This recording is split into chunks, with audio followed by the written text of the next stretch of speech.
Anda tantang diri Anda. Ya, dalam seminggu ke depan ini, Bos sekalian, Anda tidak makan beberapa makanan berikut. Siap nggak? Amin. Siap ya? Nanti Anda akan dapatkan efek yang luar biasa. Keluhan-keluhan badan Anda akan hilang semua satu persatu. Yang pertama, nasi. Katanya siap. Yang kedua, gula pasir. Dan segala jenis produk turunannya. Kalau bahasa saya segala jenis produk turunannya berarti kalau roti pakai gula nggak? Berarti nggak usah makan. Ya. Kalau tetap pengen makan roti, ya carilah gandum, roti gandum yang tawar. Meskipun gandum tawar sendiri, kalau dilama-lama masuk badan, dia jadi glukosa juga sebenarnya. Lebih baik hindari. Itu yang kedua. Yang ketiga, minyak. Semua yang menggunakan minyak goreng, jangan makan. Ada bapak-bapak geleng-geleng. La haula wala quwata illa billah. Sungguh berat ujian ini katanya. Tapi saya tanya, baik, Anda yang hidupnya 30 tahun, saya tanya, sudah pernah berapa tahun Anda hidup sehat? Setahun? Gak ada. 6 bulan? Gak ada. 1 bulan? Gak ada. Ramadan pun yang harusnya jadi bulan detoksifikasi, buka dan sahurnya nyampah lagi. Betul? Terus kapan mau hidup sehat? Betul nggak? Maka saya sering ngomong gini, Bos, yang supaya apa? Supaya, ayolah saya katakan, jangan nyusahin keluarga saat masa tua kita, kalaulah masih hidup, ya, dengan penyakit-penyakit yang kita bisa cegah dengan mengubah isi piring. Mati tuh jangan mati karena banyak penyakit, gitu loh. Jadi caranya gimana? Ya bener isi piringnya. Ya. Ayah saya umurnya 82 tahun. Mungkin tidak pernah makan pizza seumur hidupnya. Sosis nggak pernah dia makan. Pokoknya makanan olahan tuh nggak pernah dia mau makan. Kalau makan ikan itu pun dia pilih-pilih. Ya. Jadi orang-orang tua zaman dulu banyak mengajarkan kita ya hal-hal yang bijak seperti ini. Dan kita saja zaman sekarang lebih banyak makan untuk memenuhi selera dan rasa. Dan itu masalah. Sudah berapa tadi? Pertama nasi, kedua gula, yang kedua minyak. Yang keempat tepung ya. Tepung.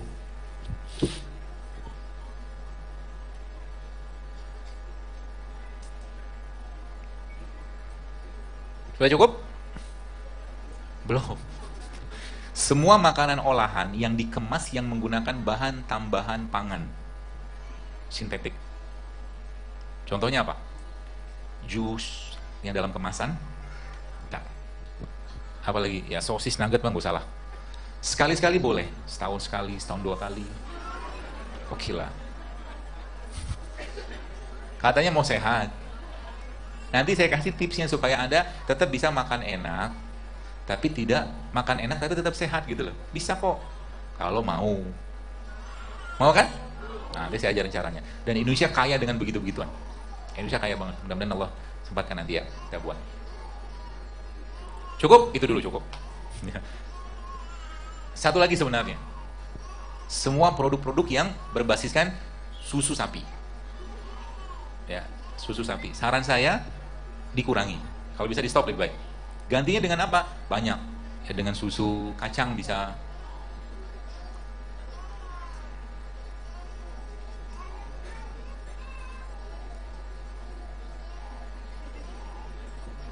Susu kacangnya apa? Kacang merah, Pak. Kacang merah. Kedelai sih oke lah. Bukan kedelai, kacang hijau oke lah. Tapi jangan sering-sering. Lebih bagus kacang almond. Almond, walnut, pistachio, hazelnut. Langsung komen dia. Mahal lah. Baik, banyak yang tidak tahu hadis ini. Jadi Nabi pernah bilang gini. Sedekah yang paling baik itu sedekah kepada keluarga. Hadisnya begitu. Tapi yang tidak kalah pentingnya adalah ternyata Rasul menyebutkan dalam hadis yang lain bahwa ternyata sedekah yang tidak kalah baiknya adalah sedekah kepada diri sendiri. Jadi ketika Anda hidup sehat, Anda beli makanan-makanan yang sebulan mungkin agak sedikit tinggi harganya tadi dan Anda niatkan sebagai bentuk sedekah ke diri Anda, itu pahala. Pahala loh, serius. Daripada makan yang gak jelas-jelas, lebih baik gak usah makan sekalian. Makanya kemarin ada mahasiswa tanya ke saya, pas kajian di mana gitu kan, dokter, saya kan mahasiswa dengan low budget. Saya bilang, oh iya, terus bagaimana cara hidup sehat supaya tetap bisa sehat? Saya katakan, oh gampang sekali, Islamic healthy lifestyle itu sangat low budget. Itu caranya gimana? Puasa. Ya kan? Banyakin aja puasa. Lagi hari berbukanya cari masjid yang ngasih iftar. Atau cari gitu kan, restoran-restoran gitu kan, yang menyediakan buka puasa gratis gitu kan. Siapa tahu kan low budget. Ya, healthy lifestyle dalam Islam itu sangat low budget, serius.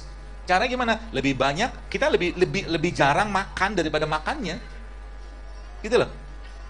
Dan cara ini kalau Bapak Ibu benar-benar praktekkan itu efeknya luar biasa. Maka sebenarnya kalau nanti sudah ngerti polanya, nanti yang Bapak Ibu sekalian makan itu sehari itu cuma sekali udah cukup. Makan sekali sehari cukup. Pagi gak usah makan. Makannya apa? Buah sayur sedikit. Atau mungkin bikin salad-salad, atau mungkin makanan-makanan ringan kayak begini yang sehat.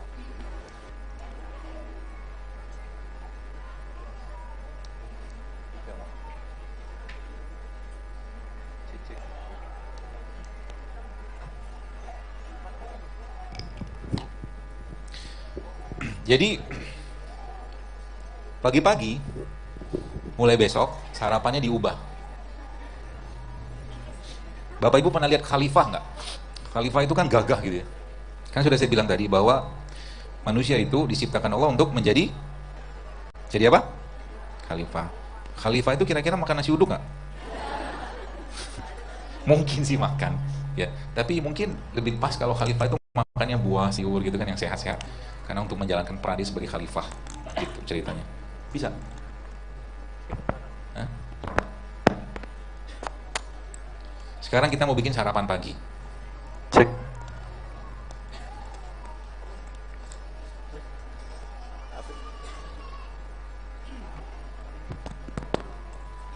Cek. Cek.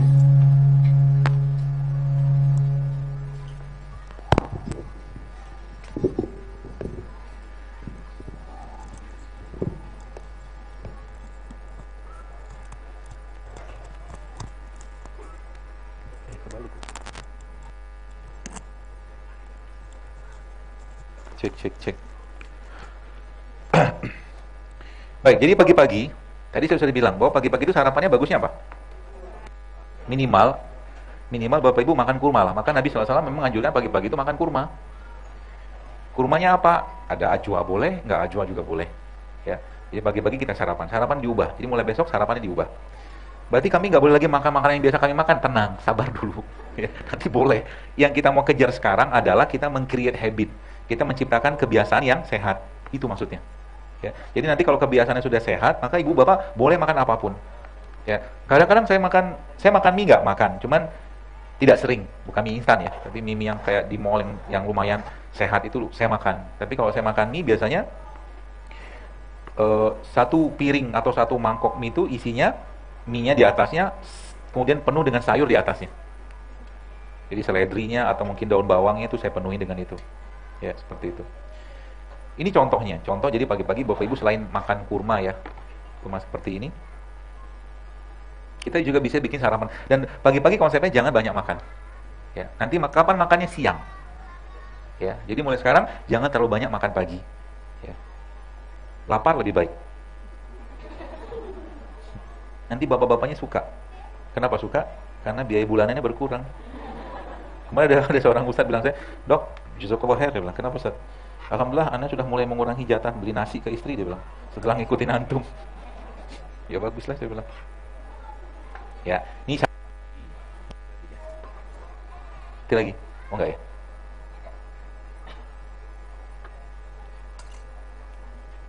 Terus, dikasih produk asli Indonesia. Tempe bagusnya jangan digoreng. Tempe itu bagusnya dimakan mentah. Kata siapa? Kata saya. Kenapa? Karena tempe kan protein dipanaskan ya banyak yang akan rusak dan hilang. Masih ada sih, cuma lebih sehatnya kalau seandainya di mentah kayak begini. Terus diapain lagi? Beliau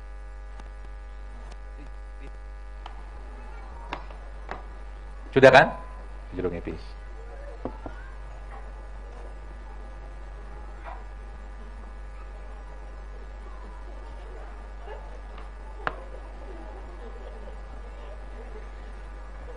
Sudah? Belum. Tambah lagi. Tambah apa?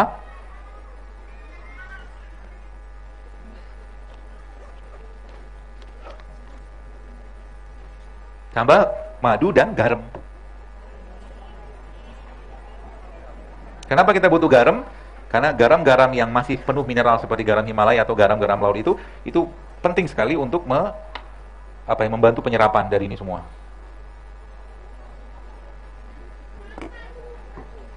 Madu. Mana sendoknya? Ada sendok nggak?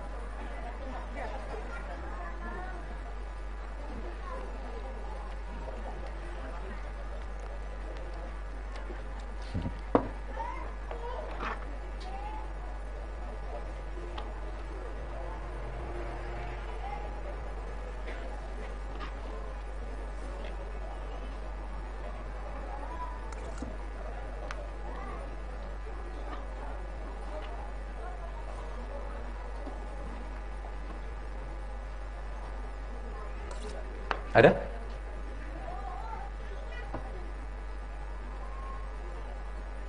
Ya.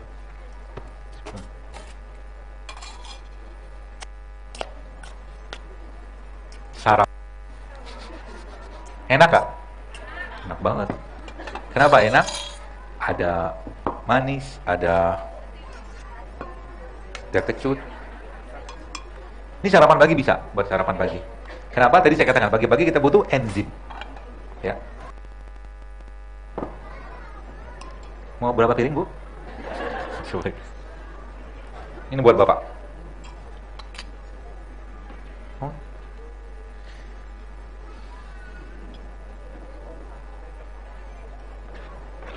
Situ ada karbohidrat nggak? Ada. Ada protein nggak? Ada. Ada minyak nggak? Nggak ada. Ada gula pasir nggak? Ada.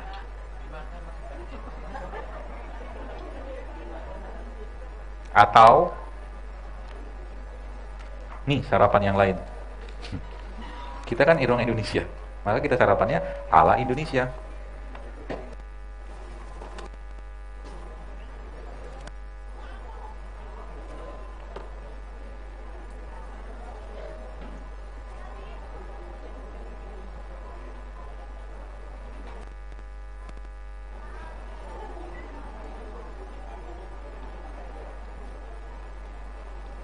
Nih sarapan.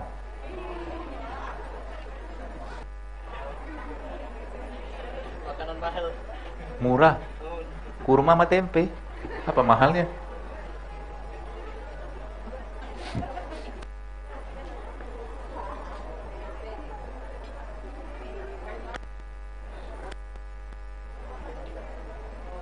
Ini ada lagi nih saya bikinin.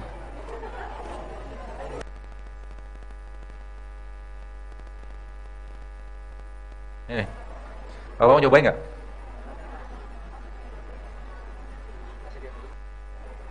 Enak? Enak gak, Bu?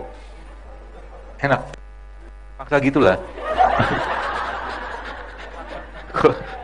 Beneran enak kan? Enak.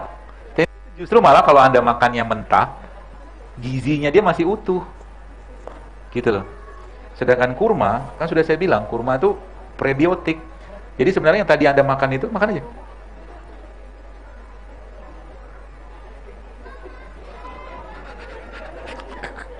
Tuh, ini belum, first time kan? Jadi tempe itu justru malah sehatnya kalau tidak digoreng. Ya, jadi makan tempe itu jangan digoreng. Seperti itu. Bisa buat sarapan pagi. Ya, atau mungkin Anda ya bikin tempe kayak begini dikasih kurma tadi lalu Anda cemplungin atau kasih dengan apa ya? Tepung-tepung non gluten gitu, lalu Anda masukin lalu di bake di oven. Jadi sandwich. Nggak ada gula, nggak ada minyak. Dan dikonsumsi setiap hari akan banyak sekali penyakit bisa hilang insya Allah. Insya Allah. Mah segala macam kan merupakan obat mah terbaik atau obat gangguan pencernaan. Apalagi kalau seandainya tempenya Anda jus.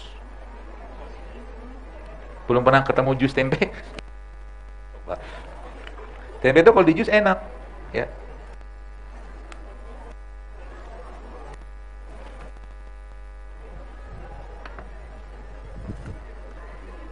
Kita sekarang bikin susu tempe. Baru tahu juga? Mana aja, Bu?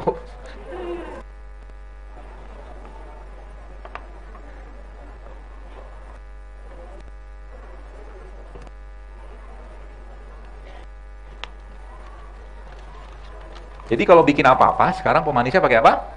Kurma. Anda bikin di rumah, Bapak Ibu, Anda bikin jus alpukat, pemanisnya kurma. Ya, jauh lebih sehat daripada pakai, ya kalau susu mah jangan dibahas lah ya. Ya, pakai kurma.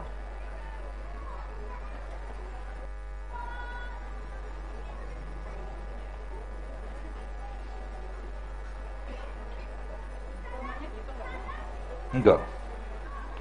Pakai TF, takaran filling. Ibu-ibu kalau masak emang ditimbang? Enggak kan? Ya, boleh lah ganjil-ganjil. Tak ganjil pun boleh.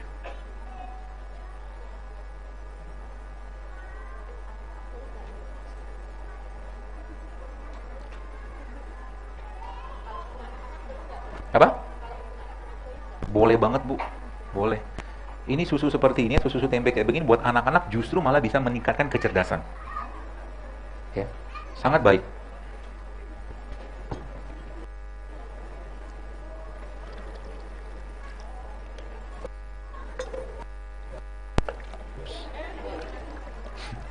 Heboh.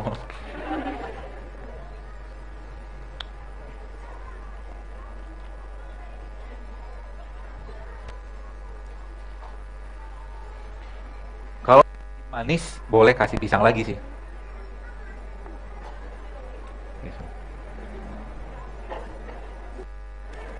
Rasanya apa? Nanti kita lihat. Jangan lupa kasih garam. Kalau saya apapun saya yang bikin, saya pasti kasih. Karena garam dia mengikat lebih enak dan khasiat dari yang kita buat itu lebih baik gitu dengan garam. Pakai micin, iya. Micinnya nanti ditaruh di kaki.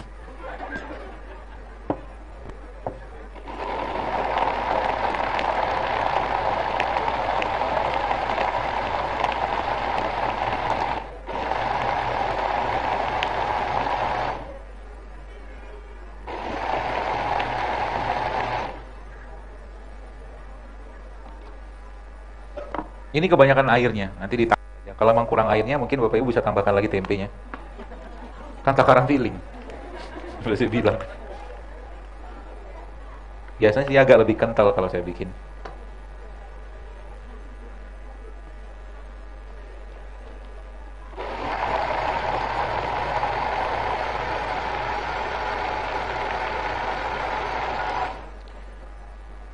Kalau ada jahe, Anda bisa tambahkan jahe. Ada nggak jahe? Ini ada jahe. Sudah tahu cara ngupas jahe?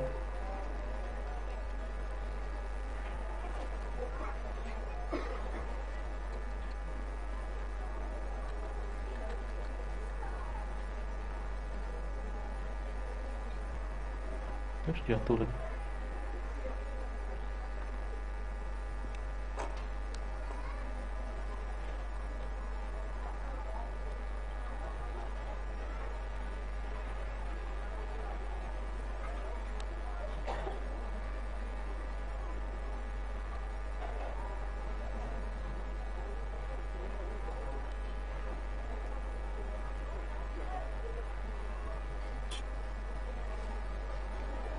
Contoh. Kurang banyak sih jahe. Jahenya nanti bisa buat pewanginya juga.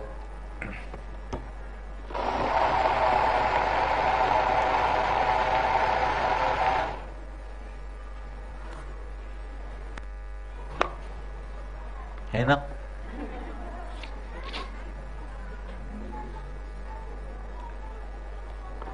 Ini cobain. Bila enak beritahu teman, tak enak beritahu kami.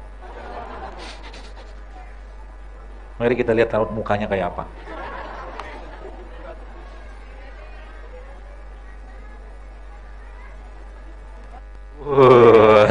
Berseri gitu. Di luar ekspektasi. Ya lah, ente lapar.